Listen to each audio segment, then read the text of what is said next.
अस्सलाम वालेकुम friends, welcome to H A G F X. उम्मीद है आप सब खैरियत से होंगे। तो फ्रेंड्स, आज हम कार्टून करेक्टर डिज़ाइन करेंगे। तो एक बहुत फेमस कार्टून है जैसे कि मोटू पतलू। तो उसमें से हम मोटू का करेक्टर डिज़ाइन करेंगे। तो चलें शुरू करते हैं।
हमारा एक कार्टून कैरेक्टर बनकर कंप्लीट रेडी है।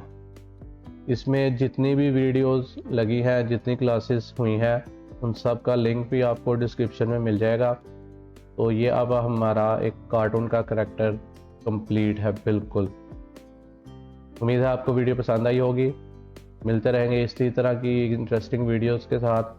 तब तक के लिए अपना ख्याल रखिएगा। अपने इस चैनल का भी नए हैं तो सब्सक्राइब ज़रूर कीजिए। अल्लाह हाफिज़।